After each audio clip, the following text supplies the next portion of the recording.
I want to say this, General Catalyst and Lightspeed, unless you do the following, completely revoke their money, publicly apologize to me, and then proceed to give me the same exact term sheet in the next 2 weeks, you will be banned from our cap table for the rest of time. And if it doesn't happen, I will show you just how bad you will lose this race. Okay?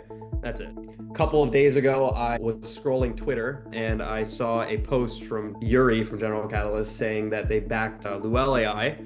And then I clicked the website, and I don't think I've been that angry at something in my entire life. I started immediately crashing out. I called up a couple of my investors and asked them, like, what should I do? And one of them told me to just make a video. I posted it showcasing almost an exact one-to-one on our website. And then the day after, I actually found out and posted another video that they were just, misleading their compliance practices. Their user account on their website was all completely fraudulent, basically. The data they're collecting is all coming from Nigeria. They have 113 people on their website in organic traffic. The rest of it is all paid. Pretty egregious stuff. And yeah, I'm just very happy the internet rallied to my side. We've got Avi here, and I'm excited to get into some of the drama. If you are just basically on Twitter at all, you definitely have seen the videos and all of it, for better or for worse. And I think that the stuff that I'll want to talk about, one is, to sort of lay out what happened from your perspective. I do think that we'll look to get, I do think it'll be interesting eventually to get the other side of the table's perspective and see what they have to say for themselves. But then I think some of the more interesting aspects of this are less the specifics of what is happening right here and more about the cultural sort of like background of whether or not it's right, the general catalyst backing, that sort of strategy on the backing side, which is definitely not the first time that that's happened. So anyway, with all of that, I'd like to, give the floor to you to sort of, one, introduce yourself, introduce your company for people who don't know, and then, introduce sort of the drama that we're getting into. Yeah. Hey guys, my name's Avi. I'm the founder and CEO of Klud. We are the first human data marketplace. We let anyone upload their personal data and get paid for it. We launched it around a year ago now. I think it's actually almost the exact 1 year anniversary in like 5 days. Yeah, we've been building for a while. We raised close to $10 million from some really cool investors from the Valley and also just content creators and celebrities. And we are one of the biggest apps on the App Store in a bunch of countries. But yeah, that's the background on us. Like TLDR on the drama, I guess, is we couple of days ago, I was scrolling Twitter and I saw a post from General Catalyst, Yuri from General Catalyst, saying that they backed Luel AI. And then I clicked the website and I think I don't think I've been that angry at something in my entire life. I started immediately crashing out. My knee-jerk reaction was to message them. So I shot a message to Yuri and the team that was very harshly worded, let's say, and was very confused. I also called up a ton of them, and no one responded or picked up or answered, which made me even more angry. So I called up a couple of my investors and asked them, like, what should I do? And one of them thankfully told me to just make a video and just talk about it and see what happens. And I did. It wasn't scripted. It was very candid, and I think that's pretty apparent because I was livid when filming it. Yeah, I posted it showcasing almost an exact one-to-one on our website, and then the day after, I actually found out and posted another video that they were just, misleading their compliance practices. Their user account on their website was all like completely fraudulent, basically. The data they're collecting is all coming from Nigeria. They have 113 people on their website in organic traffic. The rest of it is all paid. It's pretty egregious stuff, and yeah, I'm just very happy the internet rallied to my side. It felt pretty good, but yeah, now I have to go build a really big company to beat these guys. Yeah. So I think that's the sort of stuff I want to get into a little bit is Yeah. one, first the decision to make a video, right? Where Yeah. where I totally understand being pissed about it, like I Yeah. think everyone would. But then when you made the video, what's the sort of desired outcome there? Like when you're going into, or was there one? Or was it just like, fuck these guys? Like, I want to let everyone know that they're I dicks. have I have dealt with bullies for a large chunk of my life, and I think early on when I was very novice, the way I solved that was with violence, and I quickly realized that the way you actually beat bullies is by telling the truth on the largest stage possible, very publicly, and then two, just being a better person than them. And this is step one of exposing bullies, and it's just something I can't tolerate. Look, I love competition. And if you're competing against me, I welcome it. I've talked to plenty of our competitors. I'm friends with them. I work with most of them. I'm very close with Mercor, with Turing, with Scale, a lot of these companies, and we work with them very closely for the most part. But if you are one-to-one ripping off our company shamelessly like that, and proceeding to get backed by someone that I was offering the same exact terms to. GC was getting the same terms. They could have given us the same allocation and gotten the same allocation in our company. And that is behavior that is being rewarded in the Valley. It's just not something I'm going to stand for. And I'll speak up on it every single time, even in the future. Yeah. When you, and I definitely hear that. When you go to the other side, right? I think that my read on it, Yeah. having seen it, was that for sure aggressive tactic, aggressive tactic. Yeah. But can you? But isn't there a part of it that is actually they sat around in IC and they said this is a good idea. We So, should do man, that. We should be I'll tell you backing this. someone that does this. And then the negative part is that they were like, Yeah.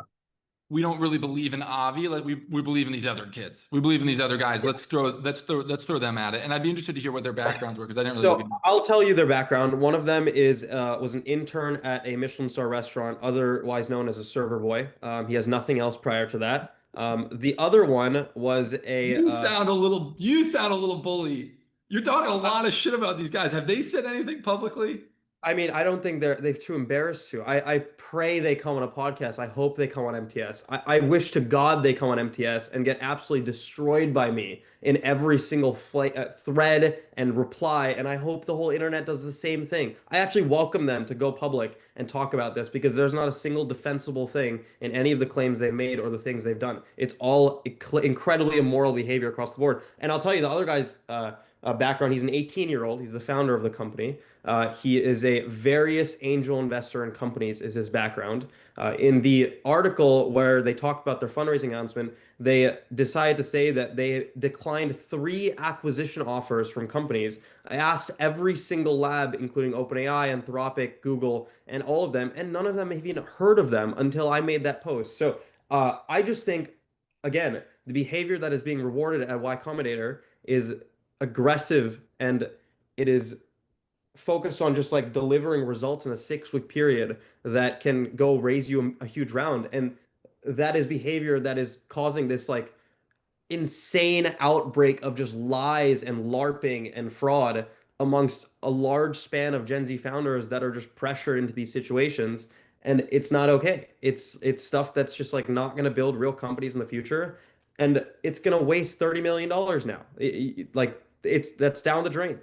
We'll continue monitoring right after this message from our sponsors. At every founder dinner in SF, everyone's talking about models and data. Nobody's talking about the real bottleneck in AI adoption. It's the connective tissue, the layer between your models, agents, APIs, and context. Kong gives you the platform to power and govern that connectivity. The control tower that governs your traffic, cuts your costs, and sets guardrails for agent-to-agent interactions. Without it, you're not monitoring the situation. The situation is monitoring you.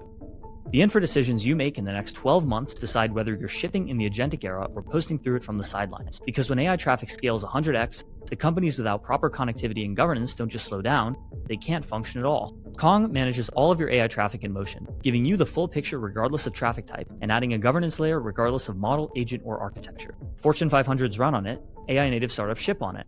If you're serious about AI, visit konghq.com. You're in back-to-back meetings all day. You're trying to monitor the situation. You're nodding like you're following along. But somewhere in the back of your head, a little voice is screaming, what was the action item? Did I agree to something? Whose dog was that on the call? That's where Granola comes in. Granola is an AI-powered notepad for meetings. You jot down whatever messy notes you take anyway, and in the background, Granola is quietly turning it all into something a real adult would write. No bots crashing your calls, no distractions, just a clean little notepad that does the heavy lifting so you can focus. During or after the call, you can actually chat with your notes. Ask Granola to pull out action items, help you negotiate your next raise, draft a follow-up email, or coach you through a tough conversation using recipes from Matt Mochari, Lenny Rachitsky, and others. It's the same tech we use to make our podcast notes. Try it once and going back to your old system feels deranged. Head to granola.ai/MTS and get 3 months free with the code granola.ai/MTS. That's granola.ai/MTS. Well, I think that I would assume that the GC position here is that, well, so I think that there's a lot of like fraud allegations sort of that you're throwing out there, and I think that they should have to speak to that. Yes. I would assume or hope that GC sort of my position, and maybe this is me being too optimistic about these guys and what happened, is that they like which I think is a note and a positive thing from your side, right? They thought what you were doing is worth doing. Obviously, they backed someone doing the exact same thing. That the guys who made the website, like, well, this website obviously converts well. Like this, this is why would I reinvent the wheel sort of a situation. And then that they must have either the thesis then on the back end being they're either doing something differently on the back end, or they're just planning to go just head to head for you straight up on execution. The only And thing they you can think do that you're not different on going the to make back it. end, the only thing different you can do on the back end is be better at fraud detection. This is the biggest problem with these data marketplaces. It's that when you're getting data at scale, it's quality enforcement. So if the quality of data that's coming in isn't good, you're just paying out bad data to users, right? And quality enforcement is a problem that is incredibly hard to solve. This is something we've been working on for 8 months straight. You have to do fraud detection, detect internet plagiarized images, AI generated images at scale, altered XF metadata or anything else. And the hardest part is, let's say the task is take a video of you taking out the trash and upload it to this marketplace and get paid for it. And the requirements for that video is there needs to be two hands in the video at all times. It has to be head down angle. It has to be this time of day. If any of those things don't fall in the requirement, that data is not going to be accepted by the lab that wants to buy it. And that means the data that you're giving to a lab is just bad.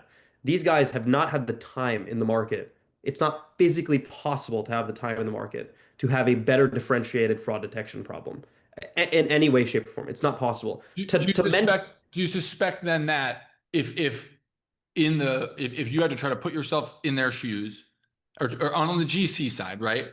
And Sure. and they made, do you think that would have been the part of the pitch? Maybe that would have had to be something that they believed in, where they would have had to pitch like, hey, here's a company. I pitched that. I pitched that. I pitched that word for word. I literally You said this pitched is a what fraud detection as like the underneath core, like special sauce. Yes, yes, that is the only special sauce.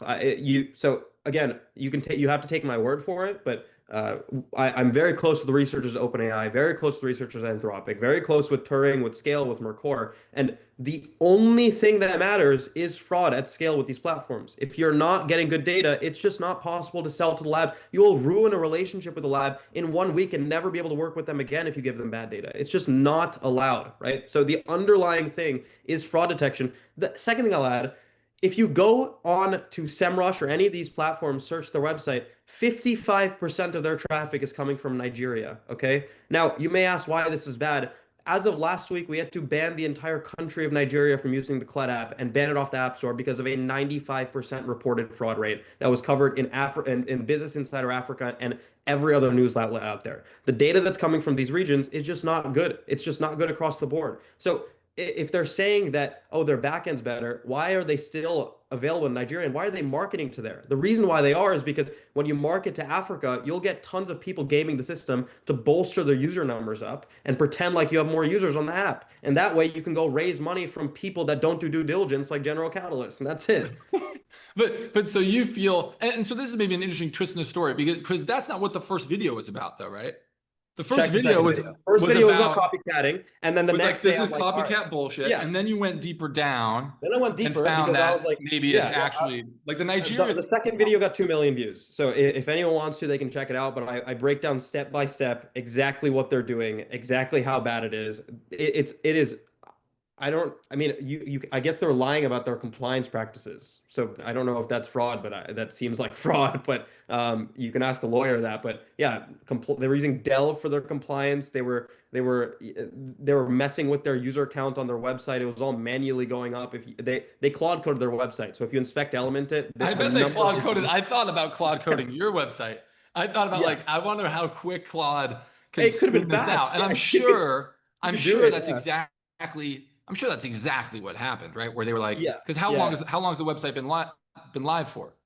I think 6 months, maybe more, 7 months, maybe. Yeah. Their website's been live for 6 months. Oh no, ours have been live for 7 months. Yours Theirs has is been live live for for 3. Yeah, I think 3, but it was changed even before that. So maybe like 2 months or something. Yeah.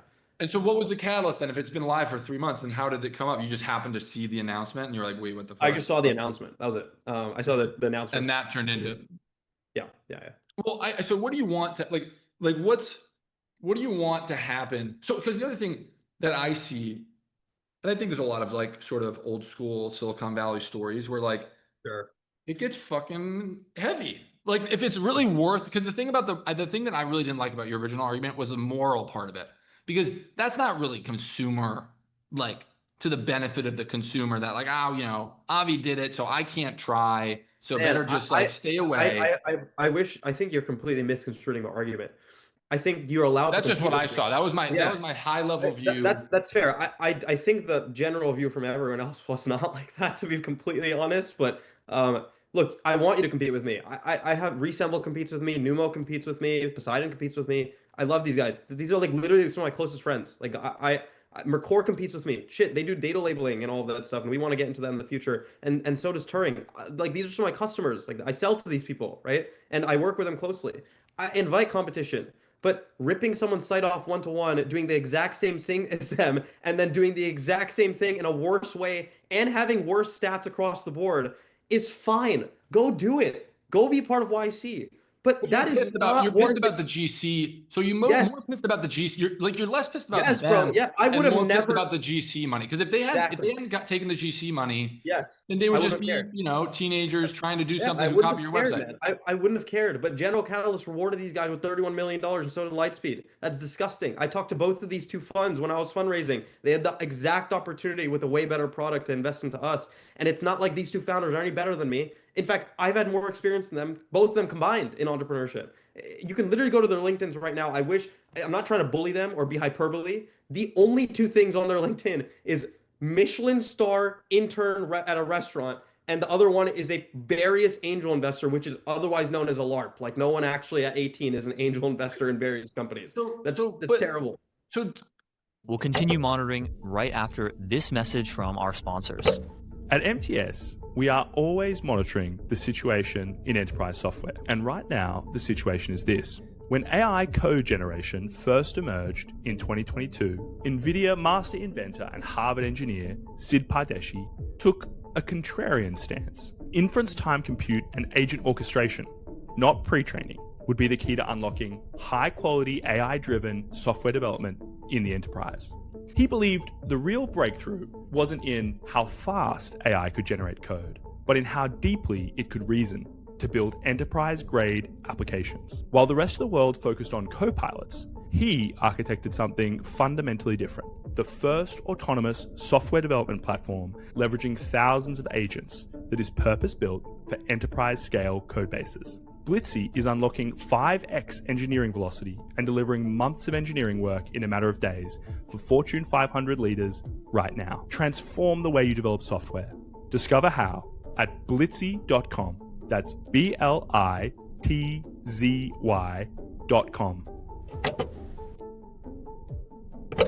This episode is brought to you by Macroscope. The last time I went to San Francisco, I found that I couldn't go anywhere, even to the coffee shop, without hearing some founder talk about how they're shipping faster than ever. What they're not saying is that nobody on the team actually knows what got shipped, who shipped it, or whether it's about to break something in production.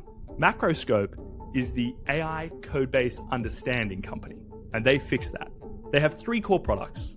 The first one is Status, the best way to understand what's happening at your company and what all your engineers and agents are shipping.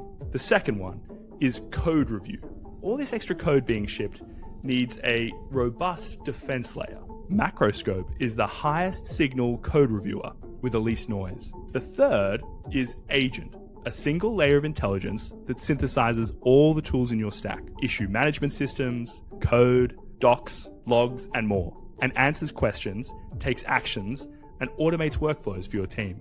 Like an omniscient, always-on, uber-capable senior engineer, plus a product manager, plus a TPM, plus ops person that helps your team be 10 times more productive. Head to macroscope.com/MTS to get started.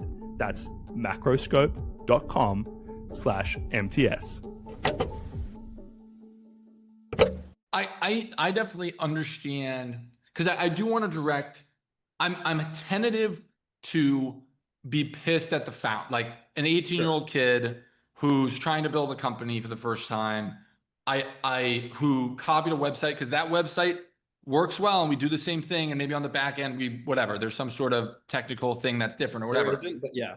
But you see what I'm saying, right? Where it's like, Sure. it's hard to hate that kid. Sure. Like I bet. It's not. It's perfectly fine. I would probably be that kid if I was like, it's hard to build start nowadays, man. Like, fuck, you can Cloud code anyone's stuff and just get the same thing. It's awesome. Look, go do it. Fucking try and be different and figure it out, right? But General Catalyst is not supposed to be rewarding that behavior. It's not a mature founder. The character of a mature founder is someone that expresses creativity at scale and problem solves at scale. And if you aren't doing that, that means you are not mature enough to take on serious institutional capital. And they're very well aware of that. So the fact that they rewarded this behavior with that institutional capital is what's unacceptable. That's the part I have a problem with. That's the part where we're really the thing that you want to highlight is that GC and Lightspeed in this case, you feel like used their cash and obviously their brand to reward just unacceptable. A founder that you don't think they should have rewarded, even if it was out. Even if even obviously you feel very strongly about it because you're very close to it. Whatever, their competitor, they ripped off your website. But would you say that it's a part of the larger feeling of basically just founders that you perceive to be not deserving of cash, getting lots of cash? Because that's sort of the thing, right? Like, obviously you're connected to this specifically. I think there's a lot of founders that don't deserve cash, to be fair. And it's mainly just like there's this archetype where you drop out of Stanford and you walk into a VC office with a Stanford hoodie and flip-flops, and you walk out with $1 million check with no product. And that is a very true thing in the Valley that people are very well aware of. And I think that all of that is undeserving, but that's fine. Look, if you don't have a product and all of that, and you do that, maybe you'll figure it out and work on it. I'm glad someone bet on you, and hopefully shit works out, and that's fine, right? But immoral behavior shouldn't be rewarded. And immoral behavior is an exact showcase of immaturity, and immaturity is definitely not deserving of $31 million. It's just not acceptable, right? So where do you think I hope I'm fine with that. Yeah. Where do you think it goes? So I think that the sort of ironic parts of this, because you're young as well, right? You're 22. Yeah. So like I think that I'm sure that there's going to be a lot of perspective, because I think that there's a whole generation of founders, maybe they're in their 40s or whatever, who are looking at the current time and they're looking at current valuations. Yeah, anything. I'm sure like whatever it is, and they're like, this is just a joke. Right. No, I'm sure. Look, I hope people can get mad at me for that if they're older. That's fine. It's a completely acceptable thing to be mad at young people for. Young people are raising ridiculous amounts of money nowadays, right? But I think what generally everyone can agree on, which even old people will be mad at, is if you rip off someone's website one-to-one and rip off their entire business, and then just copy paste it, that is a clear showcase of immaturity that shouldn't be rewarded with $31 million. Well, I think this is a generally very agreeable point across the board. Yeah. Well, I think I think that there's two responses to it that I think would be super interesting. I think that there's an immature answer from their side that would be something like, oh, we didn't think about that hard, which is sort of just so like. They replied actually, by the way, to the post. They did. Yeah. They replied. Their commentary. So they replied with, "We're focused on building. We don't care about competition. We're focused on building." That was the reply. Their account got suspended after that, by the way, because I think I ratioed them too hard. Got suspended. Yeah. So I have no idea. They have multiple accounts. So there's this account called @TryLuel. which is in like a bunch of their old tweets and was in their bio. And that account replied to or made a tweet with quoting mine saying, we embrace competition or something. We're focused on building in one reply. And then the whole of Twitter just like got enraged and the account got suspended. So if you go to my tweet and scroll down, it's like the second thing in the thread. Like the post is from a suspended account now. Like you can't even view the account. Yeah. Yeah, I mean, I think that the thing that's tough is like I agree with the being frustrated with a firm like GC or Lightspeed putting dollars towards something that doesn't seem that differentiated, or maybe even as sort of a lazy copycat. And especially in a situation, I do think that it's very negative and should be blasted. A situation where a VC is taking in insights from a pitch and then use it, because it's basically like, it's almost like, VC founder confidentiality, right? It happens. Yeah, They pick stuff I'm up, sure they but used a ton of the stuff that we told them as like fuel as for these guys. a means of Correct. diligencing. And the reason I know that is because they gave them the same terms we were asking for from them. The same terms. That is not a coincidence. That doesn't make sense. We asked for 30 at 300. I think they got 30 at 300. It was the same exact thing. Yeah. Where I would have suspected there's something better there. There's got to be something that they got in place of it. It doesn't make a ton of logical sense to me that they would do 30 at 300 on a company that has less of it, unless there's an angle, obviously, where they can make money, where that's Man, like I they think have more control. By the way, I messaged GC, okay? I messaged them deeply, and I can't say from who, but one of the partners, a couple of the partners actually, told me that 90% of the fund had no idea this deal was going through. And they had no they had no idea. It's a big fund. Okay, sure. That's one, but two, all of them have currently been asked not to comment on it publicly or talk about it because they're afraid of getting destroyed on Twitter. They've just like removed all their comments everywhere. You can't even comment on their posts, I'm pretty sure. Same with the Lightspeed partners. You don't do that if you're in the moral correct here. It's not something you do. You defend yourself and talk publicly. Yeah, and again though, because I really want to, I struggle to see the moral correct part on the founder side. Because again, like, so let's say that your website, like you thought hard about your website. Let's talk about the website really specifically. I'm sure that you thought hard about your website. You designed your website in a very specific way. I bet you're proud of, you think your website is exactly how a website should be for your service, should be organized. Adam, you're looking at one thing, and I think we need to zoom out and look at everything. But that's where the moral backlash was. That's from my tweet. The stuff that I've seen in there has been a lot less, because I agree with your points about GC and Lightspeed. I think that that's unacceptable. Yeah. I think that that should be talked about. I think that founders should be weary of a VC that I would have never ever made a single video or cared about any of this if they didn't get 30, even if they raised 10 million or 5 million. Even if it wasn't, well, how about if it wasn't GC? What if it was some random, it's just totally random firm? I wouldn't have cared. I wouldn't have even known or cared at all. If I wasn't like this close. They wasted 5 meetings with me, I think. Like literally 5. I was flying from SF to New York to meet all their partners, bro. I was supposed to meet the owner of the fund. That's how close this investment was to going through. And they didn't do it for some reason. And then they saw our video go super viral and us still being super successful in the market. And then a couple months later, they go back. They could have just given me the same terms. I wanted them. I really liked Max Rimple from the fund. I still think that guy's a really good guy, okay? But really, how is that possible? Because Max wasn't a part of the deal at all. Max had nothing to do with this deal. Max didn't even know it existed. All right. So again, I think some of these people from these funds are still awesome, but like this is just, it's everything culminated together is what makes this unacceptable. I would have never made a big deal of it. I've gotten into one drama ever in my life, and that was against a guy on Twitter that robbed people for millions of dollars that I called out, right? And that was it. And I was one of the affected victims in that, okay? It's the only time I've ever gotten into shit. I've been in the startup space for 4 years. I've gone through hell and back through so many iterations of people fucking me over. I've never ever made it once public, okay? But bullying at this level, at this egregious, unacceptable level, has to be called out. And it wouldn't have gotten 13,000 likes and 10 million views on Twitter if I didn't have some cadence or merit to the claims I was making. It doesn't make sense. We'll continue monitoring right after this message from our sponsors. This episode is brought to you by Merge, the connective layer for production AI. Look, I DoorDash Chipotle probably more than I should, and the thing I've come to appreciate is that I never think about what's happening behind the scenes. I tap a few buttons and a burrito shows up. That's the bar. That's exactly the problem with building AI agents right now. The hardest part isn't the agent itself, it's everything around it. Connecting to the tools your team and customers rely on, letting agents take action with the right permissions, and keeping everything reliable and cost efficient once you're in production. Merge handles all of that for you. It connects agents to thousands of tools, handles permissions and LLM routing, and lets teams move faster without building it all themselves.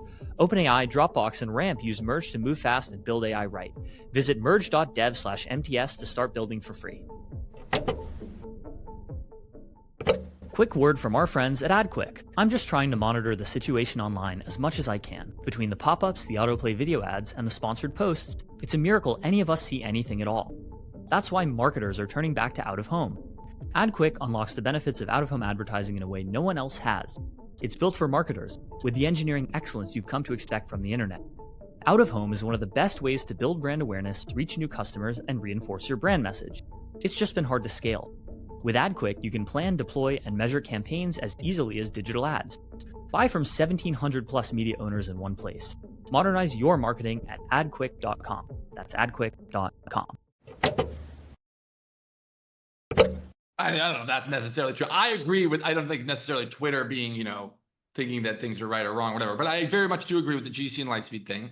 And Yeah. so, but I guess, so looking back on all that, because ultimately, right, and I think I saw the quote recently of the good Ben, no, he quotes somebody else, but it's like, just win, like, shut up, just win. Like, ultimately, if you win, you win, right? Like, and if you, like, this will be a blip, Look, hopefully, I've said for my you. piece. I said my piece. I got 5,000 followers out of it. All of the labs reach out to me, and these guys are way far behind now and probably got squashed in the valley because of it. And now that's my function of winning. I've done my part in the competition front, and that's the last thing I'll do on it. And now I can go build a company the same way I've been doing that's Yeah. going to outclass them in any way possible because I've already been doing that. So I have to go back to building, and something I'll never forget ever. No matter how many people forget about this, I will never forget it for the rest of time. The second they open their mouths, the second they do anything publicly, I promise you, I will just mog you on every front of the business. Revenue, lab contracts, fraud detection, product. You will be 20 steps behind me every second of the day. You'll be thinking constantly about me. There's no world where you ever beat me, okay? That is the reality of the situation.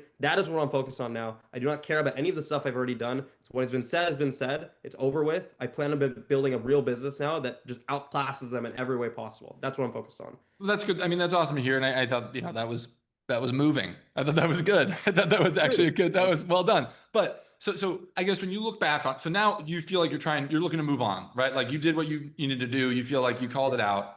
When you look back on it, or I guess two things, when you look back on things, are there things that you would have done differently, or do you feel very confident in all the things you've done up to this point? And then when you look to the future, how are you thinking about? I'm very confident in the things that I've said and done. I was pretty careful in the claims I've made. I was very careful in how I delivered everything. I did do both the videos in one take, and I'm sure I could have done some things better and probably done a couple other takes and been better with my language or whatever. But I think the fact that I was very raw in the video and it just went out there and said it the way it is probably the reason that post did so well. So yeah, I'm glad I did it the way I did. I have no regrets. And then, so I guess from here, do you think, well, if you had to guess what happens, what do you think happens from here? Like, you think that My guess is that they realize really quickly how far behind they are because they start conversations with the lab that General Catalyst nepos them into, and they start delivering data. And the lab really quickly realizes that this data is all from Nigeria, one, and two, all bad. And in 1 week, you will ruin an entire relationship with that entire lab. And I know for a fact this will happen to them over and over again because it is a pitfall and a mine I have almost fallen into several times while building this company. Okay. It's stuff that I've experienced live because I've actually been building this from the frontier, going and stepping into these pit holes constantly. And this is one of the biggest things that they will have to deal with. Okay. And sure, they might sit down and do only fraud detection work for a couple of months and they can go try do that. But I am doing the same exact thing. All right. So again, I think that is the biggest thing they'll face and the problem they face, and it's actually probably advice for them. Like go. Yeah, I was gonna say this is actually maybe Yeah. pretty helpful for them. pretty helpful advice. Yeah, like go focus on that. It'll make me want to compete and be better than you. But yeah, that is the biggest issue they're going to have. And it's not like they have a good reputation as it stands with the labs at this point after that post. So they're going to have to fight a really hard fight to make sure that they get data sold to them. Yeah. So you had labs reach out to you. You haven't talked to GC and Lightspeed haven't reached out, but you've talked to the labs. Well, GC did reach out, a couple partners. Lightspeed did not reach out, and every single frontier lab in Silicon Valley reached out to me. A lot of them messaged me and called me and told me that they've never heard of this company until I mentioned them. So yeah, If as a closer here, because I think that we're at time. Let's say, let's fast forward. It's a year from now. You've done really well. Yeah. And Lightspeed and GC knock on your door. They say, Avi, we're sorry for what we did. We'd love to give you, whatever. Hey, I want to say this: General Catalyst and Lightspeed, unless you do the following, revoke their money, completely revoke their money, publicly apologize to me, and then proceed to give me the same exact term sheet in the next 2 weeks, you will be banned from our cap table for the rest of time until our Series Z round, until IPO. Okay. There's infinite investors that have reached out to me after that video that want to invest in this company. And I've been offered very similar terms from most of them. Okay. And I will not be taking that cash because I will wait for the 2 weeks for you to give me that offer. And if it doesn't happen, I will show you just how bad you will lose this race. Okay. That's it. I would love that'd be a great turn. I mean, I feel bad for the kids, I guess, but that's what happens. Avi, thanks for jumping on. I appreciate you sparring a little bit. Excited to see sort of as it continues, and ultimately, may the best product win here. So it seems like you're back in that space, and things are good. All right, well, awesome. Thanks for jumping on. We'll talk to you soon. MTS is an ex-native live streaming news and interview show covering technology, business, politics, and culture as it happens. Catch us every weekday live on X, YouTube, or wherever you get your podcasts.